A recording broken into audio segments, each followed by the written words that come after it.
Hidup dan mati adalah ketentuan Allah SWT. Setiap jiwa akan merasakan mati. Itulah kuasa Allah SWT. Umur hidup manusia sudah ditentukan Allah dan telah tertulis di Lauhul Mahfuz. Allah SWT berfirman, Allah menghapus dan menetapkan apa yang Dia kehendaki, dan di sisinya terdapat Ummul Kitab, Lauhul Mahfuz, Quran Surah Ar-Ra'd 39. Rasulullah SAW wafat pada hari Senin 12 Rabiul Awal tahun 11 Hijriah atau 633 Masehi pada usia 63 tahun. Isyarat dekatnya ajal Rasulullah dimulai ketika Nabi SAW beriktikaf di bulan Ramadan tahun 10 Hijriah dan Malaikat Jibril alaihissalam mengulang Al-Quran hingga 2 kali dalam tahun itu bersama Rasulullah. Ibnu Mas'ud radhiyallahu anhu berkata, ketika ajal Rasulullah SAW sudah dekat, Rasulullah mengumpulkan kami di rumah Aisyah radhiyallahu anha. Kemudian Rasulullah memandang kami sambil berlinang air matanya, lalu bersabda, "Marhaban bikum, semoga Allah memanjangkan umur kamu semua. Semoga Allah menyayangi, menolong dan memberikan petunjuk kepada kamu." Kemudian Rasulullah bersabda, "Tenanglah, semoga Allah mengampuni kamu semua.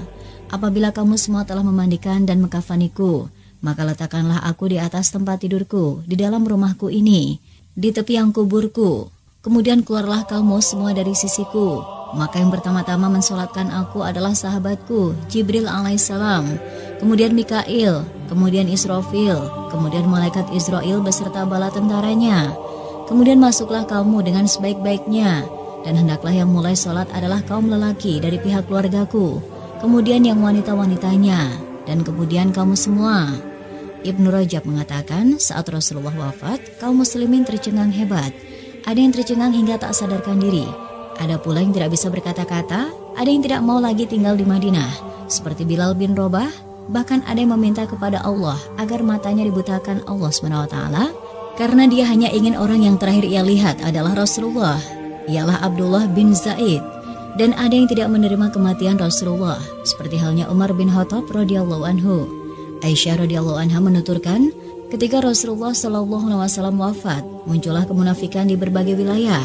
Sebagian orang Arab murtad, serta orang-orang Yahudi dan Nasrani mengangkat pemimpin mereka. Kaum muslimin ketika itu laksana domba yang kehujanan di malam hari pada musim dingin, karena kehilangan Nabi SAW, sampai Allah Azza wa Jalla menyatukan mereka dengan kekhalifahan Abu Bakar. Kisah setelah wafatnya Rasulullah SAW sangatlah panjang untuk diceritakan.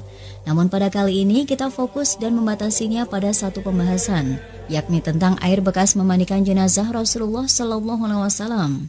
Diceritakan pada suatu hari di dalam muktamar majelis pertemuan para ulama dunia di Mesir.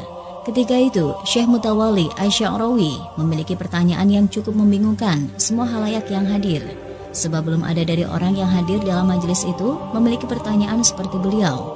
Seperti yang kita ketahui, muktamar ulama dunia adalah berkumpulnya para ulama seluruh dunia, dan sudah bisa dipastikan yang berkumpul adalah orang-orang soleh yang alim dan ahli ilmu.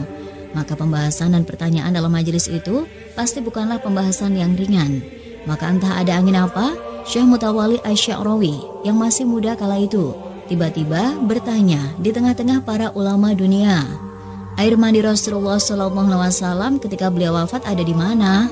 Sontak seluruh ulama dalam majelis muktamar itu terdiam, sebab mereka tidak ada yang tahu jawaban dari pertanyaan Syekh Mutawalli Asy-Sya'rawi, karena di dalam catatan sejarah sekalipun belum ada tulisan ilmu ataupun kitab yang membahas mengenai hal yang ditanyakan Syekh Mutawalli Asy-Sya'rawi. Maka pemimpin majelis tersebut berkata dalam majelis itu, "Beri aku waktu hingga esok, sehingga aku dapat mencari jawabannya." Setelah selesai dari majelis muktamar itu, sang pemimpin majelis yang juga seorang ulama soleh yang alim ahli ilmu itu menyadari bahwa pertanyaan Syekh Mutawalli Asy-Sya'rawi tidak ada di dalam Al-Quran, hadis dan kitab-kitab para ulama terdahulu. Maka sudah menjadi kebiasaan orang-orang soleh terdahulu untuk mencari jawaban dari segala kesulitan adalah bersalawat kepada Nabi Muhammad SAW, karena pemegang kunci kehidupan ini adalah Rasulullah SAW. Pemimpin muktamar ulama dunia itu pun meminta petunjuk kepada Allah dengan bersalawat kepada Rasulullah SAW. Di tengah sedang bersalawat kepada baginda Nabi SAW, Pemimpin muktamar ulama dunia itu pun tertidur sehingga bermimpi bertemu dengan Nabi Shallallahu Alaihi Wasallam bersama dengan seorang pemuda yang sedang membawa lentera. Dalam mimpinya bertemu Nabi Muhammad Shallallahu Alaihi Wasallam itu, ia pun mengambil kesempatan untuk menanyakan langsung tentang persoalan yang sangat ia ingin ketahui, yakni kemana perginya air yang digunakan untuk memandikan jenazah Nabi Muhammad Shallallahu Alaihi Wasallam. Ia berkata, "Ya Rasulullah, air mandi ketika Rasulullah dimandikan kemana?" Maka Rasulullah SAW bersabda, "Allah SWT memerintahkan matahari menarik air mandiku ke awan. Kemudian awan diperintahkan menyebar ke seluruh penjuru dunia. Dan di setiap tetesan yang jatuh ke bagian dunia manapun, pasti nantinya menjadi masjid." Keesokan harinya, pemimpin majelis muktamar bersama para ulama dunia itu pun melanjutkan sidang muktamar dengan pembahasan-pembahasan yang lain. Karena memang tujuan diadakan muktamar ulama dunia itu adalah untuk mengambil keputusan dari permasalahan yang menjadi topik pembahasan di dalam muktamar dan permasalahan lainnya yang berkaitan dengan agama dan umat. Namun anehnya, Syekh Mutawali Asy-Sya'rawi muda yang hadir ketika itu hanya diam saja sampai sidang muktamar ulama itu pun selesai, tanpa menanyakan kembali tentang jawaban yang ditanyakannya sehari sebelumnya. Padahal sang pemimpin muktamar sudah berbahagia karena sudah mendapatkan jawaban yang ditanyakan sehari sebelumnya dari Rasulullah. Sehingga hal itu pun membuat pemimpin majelis muktamar itu mendatangi Syekh Mutawali Asy-Sya'rawi. Pemimpin muktamar ulama dunia itu pun berkata kepada Syekh Mutawali Asy-Sya'rawi muda, "Apakah kamu tidak mau tahu tentang jawaban pertanyaanmu semalam?"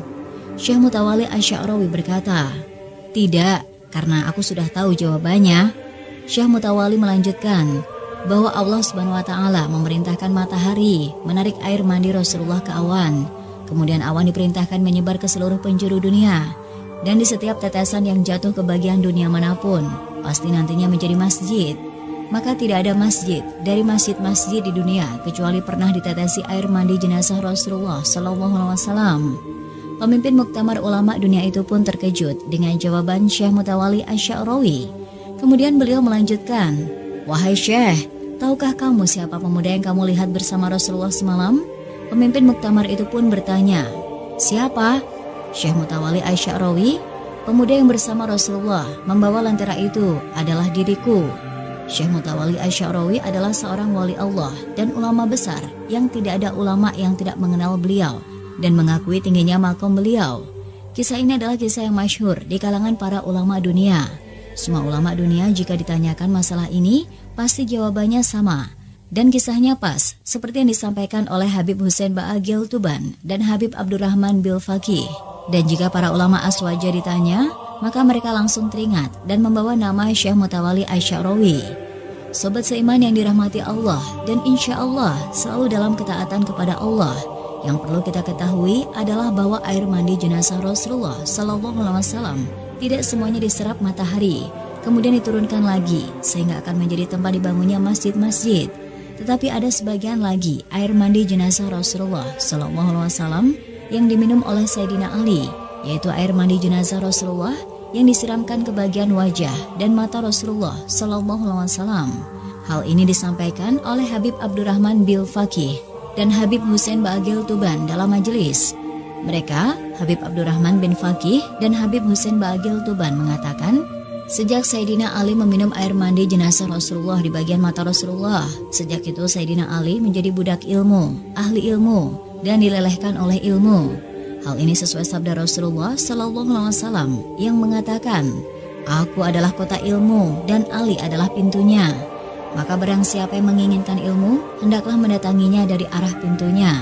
Hadis riwayat Tabrani. Selanjutnya, dengan air apakah jenazah Rasulullah SAW dimandikan? Apakah dengan air biasa pada umumnya? Jawabannya adalah tidak. Karena Rasulullah SAW bersabda, "Jika aku wafat, maka mandikanlah aku dengan 7 geribah dari air sumurku, yaitu sumur Gars." Riwayat Ibnu Majah. Kemudian siapa sajakah yang memandikan jenazah Rasulullah? Menurut Ibnu Hashim, saat proses memandikan jenazah Rasulullah, terdapat para sahabat Nabi yang turut memandikan, yakni Sayyidina Ali bin Abi Thalib, Abbas bin Abdul Muthalib, Al-Fadl bin Abbas, Qutham bin Abbas, Utsman bin Zaid, Syukron Maulan dan Aus bin Hawli. Sobat seiman, kisah tentang air mandi jenazah Rasulullah yang baru saja kita bahas ini tidak ada di dalam Al-Quran dan hadis Nabi SAW, karena kejadiannya setelah Rasulullah SAW wafat, dan artinya wahyu tidak akan turun lagi dan hadis tidak bertambah lagi. Namun walaupun wahyu sudah tidak ada lagi, ilham dari Allah SWT tetap masih ada, dan yang paling dekat menerima ilham di antara umat Nabi Muhammad SAW adalah para wali, para ulama, dan orang-orang soleh. Kisah ini juga menyampaikan kepada kita tentang rahasia bersolawat kepada Nabi Muhammad SAW. Para wali, para ulama, dan orang-orang soleh tidak bisa jauh dari solawat. Setiap mengalami masalah, kesulitan, kebuntuan, hingga dalam hal apapun, mereka menyelesaikannya dengan bersolawat, karena mereka tahu solawat bukan hanya perintah atau amalan soleh saja, tetapi solawat kepada Rasulullah SAW adalah kunci pembuka segala urusan dunia. Solawat dapat menjernihkan hati dan makrifat bilah. Solawat dapat mengusulkan tanpa guru. Solawat diterima secara mutlak oleh Allah SWT. Solawat menambah rasa cinta kepada Allah SWT dan Rasulnya. Mudahnya tercetak pribadi Rasulullah SAW dalam hati orang yang membaca solawat. Orang yang ahli solawat ketika sakaratul maut akan didatangi oleh Rasulullah SAW dan mudah mimpi bertemu Rasulullah. Wallahu alam. Bersolawat mengucapkan doa kepada Nabi Muhammad SAW adalah dianjurkan kepada umat Islam. Tak hanya umat beliau, malaikat juga diperintahkan Allah untuk bersolawat kepadanya. Mengapa demikian? Allah SWT berfirman dalam Al-Quran, surat Al-Ahzab ayat 56, yaitu, Innallaha wa malaikatahu yusalluna ala nabi, ya ayyuhalladzina amanu sallu alaihi wasallimu taslima. Sesungguhnya Allah dan para malaikatnya bersalawat untuk Nabi. Wahai orang-orang yang beriman, bersalawatlah kamu untuk Nabi dan ucapkanlah salam dengan penuh penghormatan kepadanya. Jamal Muhammad Az-Zaki dalam buku Sehat dengan Ibadah menjelaskan bahwa Abu Al-Aliyah pernah mengatakan, salawat dari Allah adalah pujiannya kepada Nabi di hadapan malaikat, sedangkan salawat malaikat kepada Nabi adalah doa. Sedangkan Ibnu Abbas berkata bahwa kata yusolun mengandung pengertian yubarikun, memberkati. Ada pula yang berpendapat bahwasanya salat Allah SWT adalah rahmat atau kasih sayang, sedangkan salawat malaikat adalah istighfar. Penegasan bahwa Allah dan para malaikat bersalawat untuk Nabi dalam surat Al-Ahzab 33 ayat 56 tersebut juga diiringi dengan perintah kepada orang-orang mukmin di akhir ayat agar mereka bersalawat untuk Nabi. Ya ayyuhalladzina amanu sallu alaihi wasallimu taslima. Hai orang-orang yang beriman, bersalawatlah kamu untuk Nabi dan ucapkanlah salam penghormatan kepadanya. Artinya ada 3 subjek yang bersalawat yang disebutkan dalam ayat tersebut, yakni Allah SWT, para malaikat, dan orang-orang mukmin. Dari analogi yang digunakan oleh Muhammad tersebut, maka salawat Allah SWT untuk Nabi Muhammad tidak mungkin diartikan sebagai bentuk ungkapan doa atau permohonan.